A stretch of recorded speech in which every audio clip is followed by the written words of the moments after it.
So guys हम वापस आ चुके हैं आयरन ब्लडेड सोर्ड हाउंड मानवा का सीजन 2 लेकर। अगर आपने सीजन 1 अब तक नहीं देखा है तो डिस्क्रिप्शन में दी गई प्लेलिस्ट चेक करो, पहले वो देखो फिर इस एपिसोड में आना। ओके, और ज्यादा टाइम वेस्ट किए बिना शुरुआत करते हैं आज के धमाकेदार एपिसोड से। फाइनली वो दिन आ ही गया, कोलोसियो एकेडमी की एंट्रेंस सेरेमनी का दिन। सूरज निकला और वेनर की गलियां लोगों से भर गईं। वेनिर यानी रॉक एम्पायर की कैपिटल, एक खूबसूरत एक्वाटिक सिटी, और यहीं बसा है दुनिया का सबसे प्रतिष्ठित यूनिवर्सिटी कोलोसियो एकेडमी। आज के दिन इस एकेडमी में कदम रख रहे हैं नए स्टूडेंट्स, और पहले ही दिन से शुरू हो गई है क्लब रिक्रूटमेंट की होड़। हर क्लब अपने नए मेंबर्स को अट्रैक्ट करने में लगा था। बस फिंगरप्रिंट लगाओ, फॉर्म स्टैम्प करो और बन जाओ उस क्लब का हिस्सा। भीड़ में दो स्टूडेंट्स आपस में बात कर रहे थे। एक ने कहा, इस बार कंपटीशन ज्यादा तगड़ा है पिछले साल से। दूसरा बोला, इस बार तो हॉट क्लास और कोल्ड क्लास दोनों से ज्यादा स्टूडेंट्स आए। एकेडमी में दो मेन डिविजन्स हैं। कोल्ड क्लास जहाँ स्टूडेंट्स तलवार, भाला, धनुष जैसे हथियारों में एक्सपर्ट बनते हैं, और हॉट क्लास जहाँ सिखाई जाती है जादू की कला। 4 साल की ट्रेनिंग में हर स्टूडेंट को अपने स्पेशलाइजेशन के साथ साथ जनरल नॉलेज भी डेवलप करनी होती है। एक स्टूडेंट ने नए बैच की लिस्ट पलटते हुए कहा, इन नए स्टूडेंट्स में सबसे ज्यादा अटेंशन मिल रहा है कुछ खास नामों को। ट्यूटर फ्रॉम डोंकोट फैमिली, भाले का उस्ताद। प्रियंका अशर फैमिली से एक शानदार आर्चर जिसने प्रैक्टिकल टेस्ट में फर्स्ट रैंक टाई किया था। और फिर Baskerville triplets, iron blooded swordsman, उन्होंने ली तीसरी, चौथी और 5वीं रैंक। लेकिन बास्करविल नाम देखते ही लोगों को एक्सप्लेनेशन की जरूरत नहीं होती। लेकिन इन सब से भी ज्यादा चर्चा में था एक और नाम, हॉट क्लास में उभरती हुई एक नई मॉन्स्टर, सिनक्लेयर। प्रैक्टिकल टेस्ट में पहला और रिटन में दूसरा। सबकी निगाहें उसी पर थी। लेकिन रिटन इवैल्यूएशन में टॉप किसने किया? यस, हमारे अपने विकोर वैन बास्करविल। उसने पहनी थी हल्की सिंपल सी कपड़े, आंखों पर चश्मा और चेहरे पर एक शांत सी मुस्कान। लेकिन इस बार विकोर ने अपने बास्करविल सरनेम को छोड़कर एक कॉमनर के नाम से अप्लाई किया था ताकि वो भीड़ में गुम रह सके। लेकिन किस्मत को शायद कुछ और ही मंजूर था। विकोर सिर्फ रिटन टेस्ट में टॉप किया था, प्रैक्टिकल में नहीं। तो रिक्रूटर्स उसे अवॉइड कर रहे थे, क्योंकि अगर कोई ऐसा लड़का क्लब में आ गया जो सिर्फ पढ़ाई में अच्छा है तो बाकी नए स्टूडेंट्स का एंथुजियाज्म मर सकता था। एकेडमी में विकर नाम के 10 और स्टूडेंट्स थे, तो उसका पहचान में आना वैसे भी मुश्किल था। लेकिन फिर भी अटेंशन तो मिल ही गया। इसी बीच बास्करविल ट्रिपलेट्स ने धीरे धीरे उसका पीछा करना शुरू किया ताकि उसे चुपचाप प्रोटेक्ट किया जा सके। विकर जानता था कॉमनर्स के लिए ये एकेडमी और भी ज्यादा कठिन है। उसे भीड़ से दूर रहना होगा, प्रैक्टिकल स्किल्स से बचना होगा, बस चुपचाप अपने मकसद की ओर बढ़ते रहना होगा। तभी किसी ने सबका ध्यान अपनी ओर खींचा। भीड़ में हलचल हुई। सामने आई एक ब्लॉन्ड हेयर्ड सीनियर गर्ल। जैसे ही वो नजर आई, स्टूडेंट्स की भीड़ उत्साह से उबल पड़ी। कई स्टूडेंट्स तो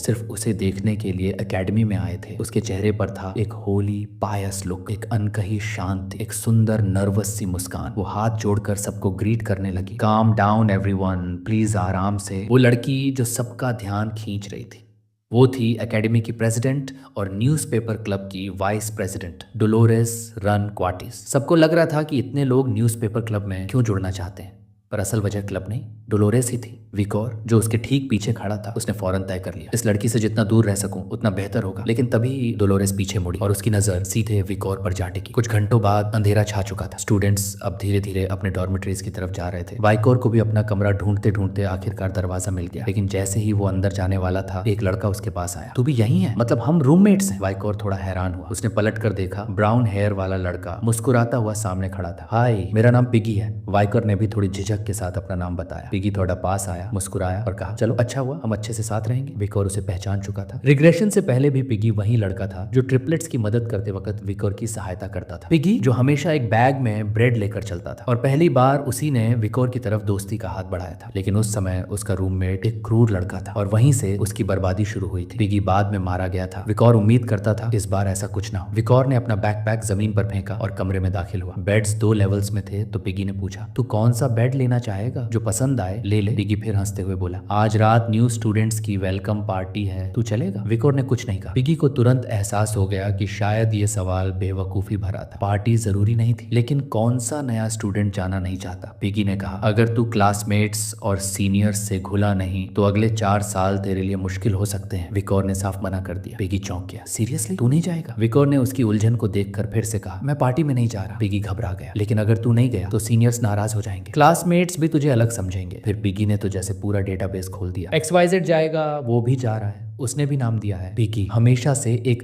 शानदार इंफॉर्मेशन गैदरर था, इवन रिग्रेशन से पहले भी। उसे लगा शायद वायसर अब मना नहीं करेगा, लेकिन वायसर ने फिर से साफ इनकार कर दिया। पिगी कुछ सेकंड तक खड़ा रह गया, उसके चेहरे पर डिसबिलीफ। वायसर ने पीठ मोड़ी, कमरे से बाहर निकला। मुझे पार्टी में कोई दिलचस्पी नहीं, तू एंजॉय कर। पिगी थोड़ा हैरान जरूर था, लेकिन फिर भी उसने और जिद नहीं की। विकर चला गया। पिगी अकेले बैठा सोच रहा था, काश मैं भी उस जैसी ठंडक सीख पाता।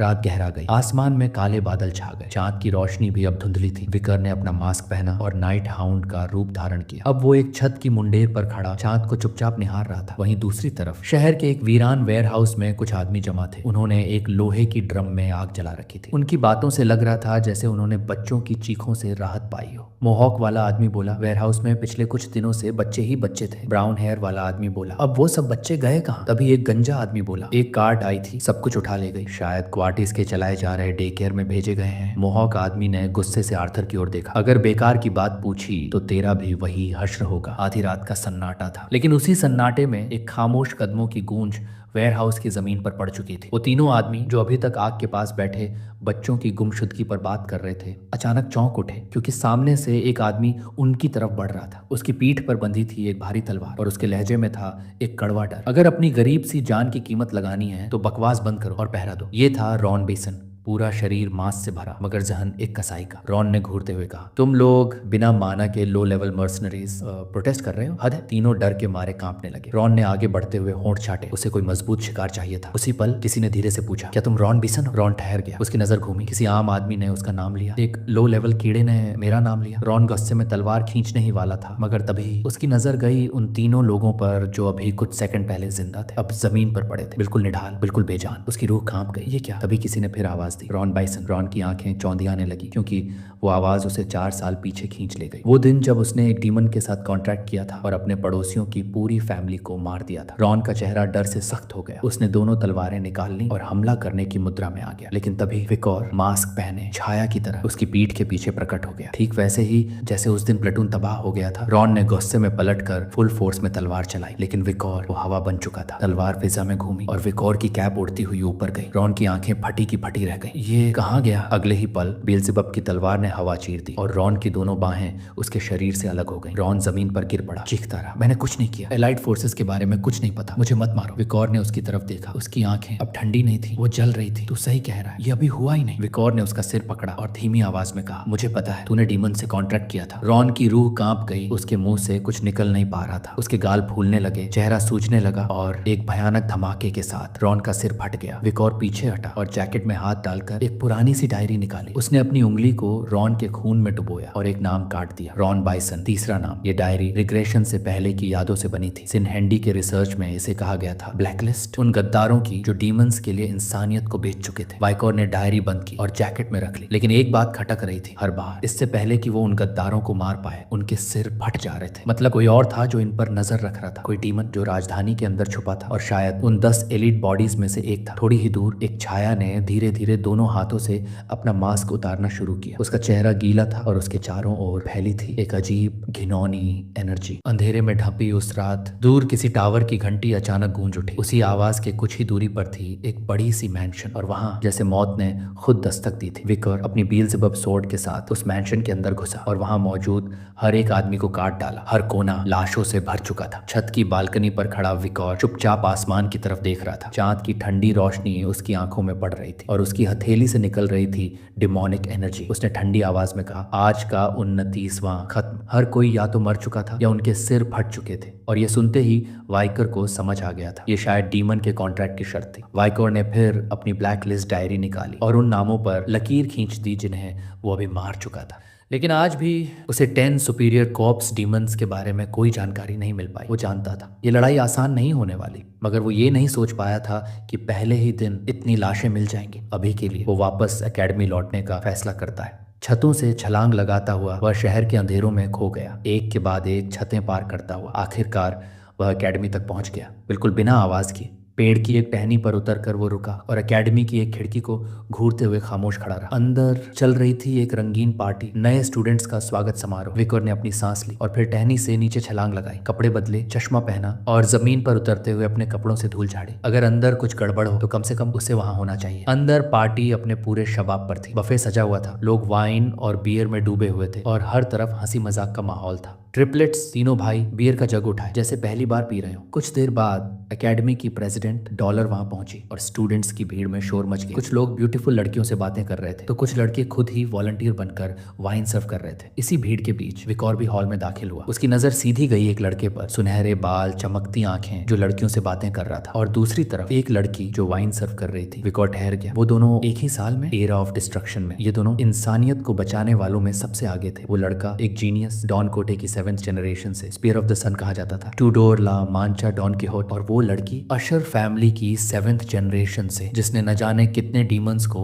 अपने एरो से गिराया था। डिवाइन बो, बियांका फो अशर। विकोर की आंखें थोड़ी नम सी हुई। वो मुस्कुराया। कभी नहीं सोचा था कि इन्हें इस तरह मिलूंगा। उसे याद आया का स्मॉग भी इसी एकेडमी में दाखिल हुआ है। उसी वक्त विकोर के पास एक और सीन चल रहा था। एक लड़का जिसके हाथ में बियर का मग था, कांप रहा था। उसका नाम था पिगी। पास खड़े लड़के ने उसकी पीठ पर हाथ रखा। सीनियर ने बोला तो गाना गाना ही पड़ेगा, अभी तक क्यों नहीं गाया? तभी पीछे खड़ी एक लड़की चिल्लाई, फ्रेशमैन अब गाना गाएंगे। लोग पिगी के चारों ओर इकट्ठा होने लगे और पिगी की हालत खराब होने लगी। विकोर भी उस तरफ देखने लगा। उसे पिगी को देखकर थोड़ा अजीब लगा। पिगी की आंखों में आंसू थे। मुझे गाना नहीं गाना, लेकिन उस लड़की ने उसकी ओर एक जायंट बियर का जग बढ़ा दिया। ये पी ले तो गाना नहीं गाना पड़ेगा। पिगी ने उस जग को देखा, आंखों में डर भर गया। इतना सारा मैं कैसे? लड़की के चेहरे पर एक डरावनी सी मुस्कान आई। सवाल मत कर पिगी, पी जा। कई सेकंड बीते और पिगी हिला तक नहीं। सभी चिल्लाने लगे, क्या सीनियर्स की बात नहीं मानेगा? पिगी के पास अब कोई रास्ता नहीं बचा था। उसने कांपते हाथों से वो भारी बियर जग उठाया और बिना एक पल की देरी किए घट घट कर पीना शुरू कर दिया। चारों ओर खड़े स्टूडेंट्स चीयर करने लगे, जियो पिगी, पी जा सारा। सब हंस रहे थे, मजे ले रहे थे, मगर पिगी के लिए ये किसी सजा से कम नहीं था। शरीर इस शराब का आदी नहीं था और कुछ ही देर में उसका शरीर जवाब देने लगा। पिगी ने अचानक उल्टी कर दी। पूरे हॉल में शोर मच गया। लोग हंसते हुए चिल्लाए, वॉमिट पिग। पिगी उल्टी करता रहा और फिर आंसुओं में डूबा, घुटनों पर गिर पड़ा। उसकी आंखों में बेबसी थी, मगर सीनियर्स के सामने वो कुछ कर भी नहीं सकता था। तभी एक क्लोक हवा में लहराई। कुछ सेकंड बाद विकोर वहां उतरा। सबसे पहले उसने अपना एकेडमिक क्लोक उतारा और पिगी की उल्टी पर रख दिया। पूरे हॉल में सन्नाटा छा गया। सबकी आंखें उसी पर टिक गई। ये कौन है? विकोर एकदम शांत आंखों से उन्हें देखता रहा। पिगी हाँफ रहा था। उसके चेहरे पर हैरानी थी, मगर दिल में एक अजीब सा सुकून। टाइम रिग्रेशन से पहले पिगी ने स्कूल छोड़ दिया था। बुलिंग से तंग आकर एक मामूली सरकारी अफसर बना और अपने माँ बाप की सेवा में जिंदगी निकाल दी। फॉल के समय विकोर ने उसे फिर से पाया, वॉर फ्रंट पर, जहां हर कोई जान बचा रहा था। वहां पिगी खुद गया था और सिर्फ गया ही नहीं, अपनी इंटेलिजेंस और स्ट्रैटेजी से न जाने कितनों की जान बचाई थी, विकोर की भी। पिगी एक सच्चा दोस्त था जिसे विकोर कभी नीचा नहीं देख सकता था। पिगी कुछ बोलने ही वाला था। विकोर ये सब, मगर उससे पहले ही विकोर ने धीमे से कहा, डॉर्मिटरी लौट जा, मैं संभालता हूँ। वो खड़ा रहा, अपने दोस्त की बेइज्जती होते नहीं देख सकता था। तभी एक लड़का जो अभी पिगी को तंग कर रहा था विकोर के पास आया। उसने विकोर के कंधे पर हाथ रखा और कहा, क्या कर रहा है बे? पागल हो गया है क्या? सीनियर बात कर रहा है, बीच में बोलने की हिम्मत कैसे हुई? विकोर ने कोई जवाब नहीं दिया, बस उसकी आंखों में देखा। इससे तंग आकर उस लड़के ने विकोर को थप्पड़ मार दिया। पूरा हॉल सन्न हो गया। वो स्टूडेंट अब समझ गया था, अरे तू तो मेरा क्लासमेट है, आई स्कोर क्लास बी। उसके चेहरे पर हंसी आई। लगता है तुझे अपनी औकात पर ज्यादा भरोसा है। पार्टी में मौजूद ट्रिपलेट्स ये सब देख रहे थे और उनका खून खौल उठा। उनका गुस्सा अब उबाल मारने लगा। उसने मास्टर को थप्पड़ मारा। विकोर के गाल पर लाल निशान पड़ गया था। उसने चुपचाप अपनी क्लासेस को एडजस्ट किया और ट्रिपलेट्स को घूरता रहा। ट्रिपलेट्स चाहकर भी उस लड़के को नहीं मार पाए, क्योंकि वो जानते थे अगर विकोर ने अपनी असली पहचान खोल दी तो वो सब खत्म हो जाएंगे। इसी बीच वही लड़की जिसने पिगी को बियर दी थी सामने आई। मुस्कुराते हुए उसने कहा, इतना सख्त मत बनो, फ्रेशमैन को थोड़ा प्यार से ट्रीट करना चाहिए। उसने अपनी हथेलियां जोड़ी और फिर जमीन पर एक और बड़ा बियर जग रखा। अगर ये लड़का ये सारा पी गया तो दोनों को छोड़ देंगे। विकोर कुछ नहीं बोला। दूसरी तरफ पिगी अभी भी कांप रहा था। उसने डरते हुए कहा, विकोर प्लीज मेरे लिए मत, मैं ठीक हूँ। मगर उसके कुछ कहने से पहले ही विकोर ने जग उठाया और बिना एक सेकंड रुके पीना शुरू कर दिया। पूरे हॉल में सन्नाटा। लड़की और बाकी स्टूडेंट्स हंस पड़े। अरे ये तो वोडका और रम का मिक्स है, इंसान पी ही नहीं सकता इतना। मगर विकोर बिना रुके धीरे धीरे सारा खाली करता रहा। लोगों की आंखें फटी की फटी रह गईं। कुछ सेकंड्स में ही विकोर ने सारा बियर पी लिया, जग को मेज पर रखा और अपना मुंह पहुंचा। उसके बाद पिगी को सहारा दिया। सभी सीनियर्स की तरफ पीठ घुमाई और सिर्फ एक शब्द कहा, गुड बाय। कोई कुछ बोल नहीं पाया, सब चुप थे क्योंकि वो समझ ही नहीं पाए अभी अभी अभी क्या हुआ था। पिगी को सहारा देते हुए वाइकर जैसे ही जाने को मुड़ा, उसी लड़के ने फिर से उसके कंधे पर हाथ रख दिया। रुक जरा। लेकिन इस बार पूरा माहौल बदल गया। एक तेज दमघोंटू एनर्जी पूरे हॉल में फैल गई, इतनी भारी कि हवा तक कांपने लगी। ट्यूडर, लामांशा और बियांका अशर जैसे योद्धा भी एक पल के लिए स्तब्ध रह गए। उनकी आंखों में सवाल था, ये एनर्जी किसकी है? विकोर की आंखें अब जल रही थी, जैसे किसी पुरानी याद ने उसे जगा दिया हो। उसने अपनी चमकती नजरों से उस लड़के को देखा, धीरे से बोला, अब भी कुछ कहना बाकी है? उसकी आवाज में कोई गुस्सा नहीं था, मगर वो इतनी ठंडी थी कि सुनते ही रूह कांप जाए। वो लड़का जो कुछ देर पहले हंस रहा था अब कांपने लगा। उसका हाथ धीरे धीरे विकोर के कंधे से हट गया, उसकी सांसें तेज हो गई और चेहरा पीला पड़ गया। तभी प्रेसिडेंट डोलोरेस वहां पहुंची। उसके माथे पर चिंता की लकीरें थी। उसने चारों ओर देखा, ये यहाँ इतना हंगामा क्यों हो रहा है? डोलोरेस की आवाज सुनते ही वो लड़का एकदम सतर्क हो गया। बिगड़ गया मामला? उसने जबरदस्ती हंसते हुए जवाब दिया, मैम, एक फ्रेशमैन ने उल्टी कर दी थी, बस वही थोड़ा सा, हम संभाल लेंगे, प्लीज चिंता मत करें। डोलोरेस धीरे धीरे उनके पास आई और ठंडी आवाज में डांट लगाई, एकेडमी की इमेज बनाए रखना तुम सबकी जिम्मेदारी है। फ्रेशमैन को ऐसे ट्रीट नहीं कर सकते। वो स्टूडेंट और उसके साथ ही चुपचाप सिर झुकाए खड़े रहे। विकोर और पिगी अब वहां से दूर जाने लगे थे। पिगी के चेहरे पर अब थोड़ा सुकून था और उसकी आंखों में ग्रेटिट्यूड। धीरे से उसने कहा, धन्यवाद विकर। सच में? विकर कुछ नहीं बोला, मगर उसकी चाल में अब एक अजीब सा आत्मविश्वास था। दूसरी तरफ ट्रिपलेट्स अपनी एक्साइटमेंट छुपा नहीं पाए। मास्टर कितना कूल था। उन्होंने अपने मुंह पर हाथ रख लिया। उनकी आंखों में वो चमक थी जो सिर्फ सच्ची लॉयल्टी से आती है। मगर इस सबके बीच ट्यूटर और बियांका अब भी कंफ्यूज थे। वो एनर्जी क्या हमारी सोच थी या उनका शक और बढ़ गया था? और फिर सबके पीछे भीड़ में खड़ी थी एक सफेद बालों वाली लड़की। उसके चेहरे पर था काम कॉन्फिडेंस और थोड़ी ब्लश। वो कुछ देर तक विकोर को देखती रही, उसकी चाल, उसकी आंखें। वो ठहरा, उसने मुस्कुराते हुए धीरे से बुदबुदाया, इंटरेस्टिंग। उसका नाम था सिंक्लेयर, आइस कोर क्लास की वो स्टूडेंट जिसने प्रैक्टिकल एग्जाम में रैंक 1 हासिल किया था और थियोरेटिकल में रैंक 2। अब तक किसी भी लड़के में उसे दिलचस्पी नहीं थी, मगर आज विकोर ने उसका ध्यान खींच लिया था। अगले दिन वेलकम पार्टी खत्म होने के बाद सभी स्टूडेंट्स अपनी अपनी क्लासेस में पहुंच चुके थे। आइस कोर और फायर कोर दोनों के स्टूडेंट्स अब एक साथ बैठे थे एकेडमी के कॉम्बैट थियोरी क्लास में। पूरे हॉल में हल्की सी खामोशी थी। सभी ने अपनी नोटबुक्स निकाली और प्रोफेसर के हर वर्ड को अटेंटिवली लिखना शुरू कर दिया। एकेडमी की पॉलिसी थी, नोट्स बनाओ ताकि फोकस बढ़े तो एलीट बनो। प्रोफेसर का नाम था वेंसी मॉर्ग। उनकी पर्सनैलिटी एकदम सख्त, एकदम सीमित, जैसे हर लफ्ज तोला गया। उन्होंने लेक्चर खत्म करते हुए अपनी किताब बंद की और स्टूडेंट्स को देखा। बारबेरियन ट्राइब्स की कल्चर पर आज का लेक्चर यहीं खत्म होता है। छात्रों ने चैन की सांस ली। लेकिन प्रोफेसर का अगला सवाल फिर से सबकी रगों में टेंशन भर गया। बताओ, बारबेरियन ट्राइब का फोर्ट्रेस कहाँ स्थित हो सकता है? इतना सुनते ही कई स्टूडेंट्स ने अपनी नजरें चुरा ली। किसी के पास जवाब नहीं था। आइस कोर की तरफ से ट्यूडर ने धीरे से अपना नोटबुक खोला, उंगलियों से सिर खुजाने लगा। उसे बस इतना याद आया कि एम्पायर और बलाक की कॉन्फ्रंटेशन हुई थी हाइट्स 18 और 75 पर, जो साउथ रीजन के सामने थे। पर उससे ये अंदाजा लगाना मुश्किल था कि फोर्ट्रेस कहाँ हो सकता है। उधर बियांका ने ठोड़ी पर हाथ रखा, आंखें बंद की और सोचने लगी। उसे याद आया अब तक की सारी टकराव की जगह लो एल्टीट्यूड पर थी, एक डिप्रेशन जोन शायद। उसे लगा फोर्ट्रेस भी कहीं लो एल्टीट्यूड रीजन में हो सकता है। सब सोच ही रहे थे कि तभी सिंक्लेयर खड़ी हुई। उसके चेहरे पर एक शांति सी मुस्कान थी। उसने हाथ उठाया, सर मैं जवाब देना चाहूंगा। ट्यूडर और बियांका दोनों चौंक गए। फायर कोर की रैंक 1 खुद जवाब देने खड़ी हुई थी। प्रोफेसर वेंसी मॉर्ग ने हाथ पीछे बांधे हुए सिर हिलाया। प्रोसीड। सिंक्लेयर ने मुस्कुराकर जवाब देना शुरू किया। According to public army records, barbarian tribe और एम्पायर के बीच क्लोज कॉम्बैट अक्सर हाईलैंड्स में हुआ है। उसने हाथ पीछे की और डिटेल्स देने लगी। उसके ठीक पीछे विकोर बैठा था। उसने अपनी आंखें बंद की और सोचने लगा। कल वो 29 लोग जिनके चेहरे मरते वक्त फट गए थे, उनकी बॉडी से एक डिमोनिक प्रेजेंस की गंध थी। क्या ये किसी इलीट कॉर्प्स की एबिलिटी है? उसने अपने मन में एक जगह विजुलाइज की। कैपिटल सिटी में एक ऐसा एरिया था जहां से सब क्लूज जुड़ते थे। उसने मन ही मन तय किया, सिंडी वेंडी से कहना पड़ेगा उस एरिया को इन्वेस्टिगेट करे। इन्हीं ख्यालों में डूबा था विकोर कि तभी पिगी जो उसके बगल में बैठा था घबराया हुआ उसके शोल्डर पर धीरे धीरे थपथपाने लगा। वाइकार, वाइकार। पूरे क्लास का ध्यान अब वाइकर की तरफ था। प्रोफेसर की भौहें तन गई। पहली क्लास में ही कोई सो सकता है? वो गुस्से से भरे हुए बोले, तुम अपना नाम बताओ। सबने देखा कि तुम्हारी आंखें बंद थी, अब बहाने बनाओगे? पिगी का मुंह खुला का खुला रह गया। वाइकर ने जवाब दे दिया प्रोफेसर को। वाइकर ने बिना घबराए चश्मा ठीक किया, शांति से बोला, सर मेरी आंखें बंद थी लेकिन मैं सो नहीं रहा था। प्रोफेसर एक पल को चुप रहे, फिर बोले, शायद मेरी गलती थी। विकोर ने सिर झुकाया। चिंता मत करें सर, ऐसा हो सकता है। प्रोफेसर अब तक गुस्से की सीमा पार कर चुके थे। उनके मन में सिर्फ एक सवाल था, ये साइकोपैथ कौन है जो इतनी काल्मनेस से सब संभाल रहा है? वो थोड़ा पीछे हटे और कहा, सिंक्लेयर के जवाब की वजह से आइस कोर को 10 में से 1 बिहेवियरल पॉइंट मिला है, लेकिन अगर विकोर इस सवाल का सही जवाब दे दे तो और पॉइंट्स मिल सकते हैं। ये सुनते ही सिंक्लेयर थोड़ा चौंक गई। वेट, ये पॉइंट मेरा था। लेकिन अब सबकी निगाहें विकोर पर थी। क्या वो जवाब देगा? क्या वो आइस कोर को रिडीम कर पाएगा? प्रोफेसर ने उंगली उठाई और वाइकर की तरफ इशारा किया। चेहरे पर धमकी भरा एक्सप्रेशन था। अगर तुम्हारा जवाब गलत निकला तो पूरे आई स्कोर से पॉइंट्स काट लिए जाएंगे। क्लास एकदम सन्न। विकोर ने पूरी शांति से कहा, सर ये सही नहीं है, ये अनफेयर है। पर प्रोफेसर अब तक गुस्से में थे। उन्होंने उसकी बात अनसुनी कर दी और सवाल दोहरा दिया, बलक ट्राइब और एम्पायर के बीच लड़ाई कहाँ हुई थी और उस आधार पर उनका फोर्ट्रेस कहाँ हो सकता है। सिंक्लेयर अब अपनी सीट पर बैठ चुकी थी। उसके चेहरे पर हल्की चिंता थी। ब्लैक ट्राइब की इन्फो सबसे ऑब्सक्योर थी और यही सवाल सबसे मुश्किल। बियांका का चेहरा गुस्से से लाल पड़ चुका था। विकर की वजह से आई स्कोर तबाह हो जाएगा। विकर नीचे जमीन की तरफ देखने लगा, खामोश। एक गहरी सांस। उसके दिमाग में एक तस्वीर उभरी, ब्लैक ट्राइब के उसके पुराने दोस्त, जैसे वो सब एक साथ बैठे हो, हंसते हुए मांस खा रहे हो। एक पल फिर उसने सिर उठाया और होठों पर हल्की मुस्कान के साथ प्रोफेसर की तरफ देखा। सर, फाइट लोकेशन थी साउथ ईस्ट रिज के पास, पॉइंट JDT 41। पूरे क्लास में सन्नाटा छा गया। ट्यूडर और बियांका खामोशी में जम गए। प्रोफेसर ने धीरे से एक कदम पीछे लिया। करेक्ट। सिंक्लेयर तक कुछ बोल नहीं पाई।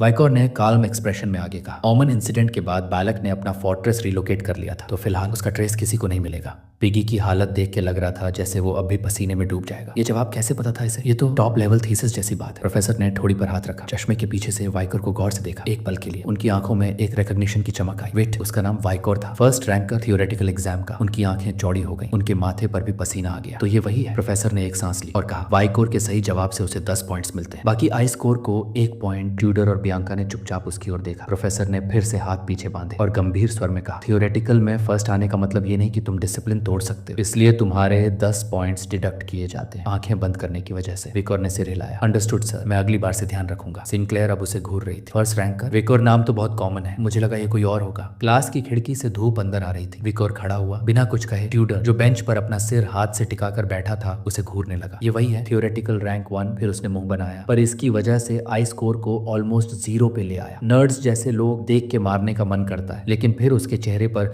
हल्की सी मुस्कान आई। प्रैक्टिकल में शायद इसका दिमाग काम आ जाए। कुछ घंटे बीत चुके थे। अब सूरज ढल चुका था। आसमान में बादल छा गए थे। अब बारी थी रन फ्लैट नाम के खेल की। 20 बनाम 20 गोल एरिया में गेंद पहुंचते ही पॉइंट मिलते थे। ना माना अलाउड था, ना कोई वेपन, बस ग्लव्स, एक बॉल और जो करना है करो। अचानक जमीन पर किसी के बूट्स की गूंज सुनाई दी। बॉल को किसी ने जोर से उठाया और पूरी स्पीड में दौड़ पड़ा। ट्यूडर था वो, बॉल को सीने से लगा रखा था। बाकी प्लेयर्स ने उसे रोकने की कोशिश की, लेकिन वो बिजली की तरह भाग रहा था। बॉल उसके हाथ में चमकने लगी और फिर वो जोर से चिल्लाया, रन फ्लैट का असली किंग मैं हूँ। लड़कियों ने उसे देखा और क्रेजी चीयरिंग शुरू हो गई। So cool. ट्यूडर के चेहरे पर मुस्कुराहट थी। अब मेरी बारी है चमकने की। बियांका दूर खड़ी देख रही थी। उसकी आंखों में हल्का डिस्गस्ट था। बारबेरियंस का खेल है ये, ऐसे जानवरों की तरह दौड़ना, ये सिविलाइज्ड लोगों का तरीका नहीं। वहीं दूसरी तरफ ट्यूडर बिजली की तरह भाग रहा था। उसे कोई रोक नहीं पा रहा था। पर तभी उसके सामने 3 सुनहरे बालों वाले लड़के आकर खड़े हो गए। ट्रिपलेट्स। तीनों की आंखें टिकी हुई थी सीधे ट्यूडर पर। उनमें से एक बोला, अरे ओ घमंडी की औलाद, हमारे डिफेंस वॉल को तोड़ने की हिम्मत कैसे हुई तेरी? ट्यूडर के चेहरे पर एक कॉन्फिडेंट हंसी आ गई। आयरन ब्लड सोर्ड्समैन फैमिली के वो ट्रबलसम ट्रिपलेट्स फाइनली मिले भी, पर बिना वक्त गंवाए ट्यूडर ने अचानक स्पीड बढ़ाई और 2 ट्रिपलेट्स को बड़ी सफाई से चकमा देकर निकल गया। उप्स, सॉरी बॉयज,